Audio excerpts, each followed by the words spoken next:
اسلامی قدروں کے پروگرام روشنی میں آج ایک ایمان افروز واقعہ آپ کے لیے پیش کر رہے ہیں۔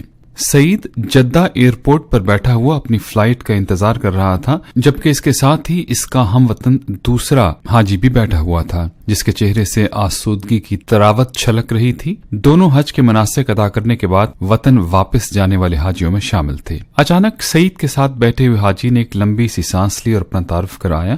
میں بزنس مین ہوں اور الحمدللہ یہ میرا 10واں حج ہے۔ اللہ پاک کا میرے اوپر بڑا فضل ہے اور میں سمجھتا ہوں کہ ہر حج کے بعد مجھے رب کے زیادہ قریب ہونے کا موقع ملا ہے۔ اس کے بعد اس نے استفسارن نظروں سے سعید کی طرف دیکھا، گویا جواباً اس کے تعارف کا منتظر ہو۔ سعید مسکرا دیا اور بولا، بھائی میرے حج کا قصہ کچھ زیادہ ہی طویل اور گنجلک ہے، کیونکہ یہاں ہم انتظار کر رہے ہیں اور انتظار کے سوا کوئی چارہ نہیں، تو میں آپ کو اپنا قصہ بھی سنا دیتا ہوں۔ سعید خیالوں میں کھو گیا، گویا فیصلہ نہ کر پا رہا ہو کہ اپنی کہانی کو کہاں سے شروع کرے۔ بولا، میرے بھائی میں ایک پرائیویٹ ہاسپٹل میں فزیو تھراپسٹ ہوں۔ میں نے کئی سال اپنی تنخواہ میں سے تھوڑی تھوڑی رقم کٹوا کر اس حج کی تیاری کی ہے۔ اس سال میرے حج کے اخراجات پورے ہو گئے تھے، جنہیں میں ہاسپٹل کے فائنانس ڈپارٹمنٹ سے لے کر نکلا ہی تھا کہ ایک خاتون کو دیکھا جس کا بیٹا ایکسیڈنٹ میں تقریباً معذور ہو گیا تھا، مگر پچھلے 6 ماہ میں میری انتھک محنت، پیار و شفقت اور اللہ کے کرم سے وہ تقریباً 50% ٹھیک ہو گیا تھا، جبکہ امید تھی کہ مزید 6 ماہ کے بعد وہ مکمل صحتیاب ہو جائے گا۔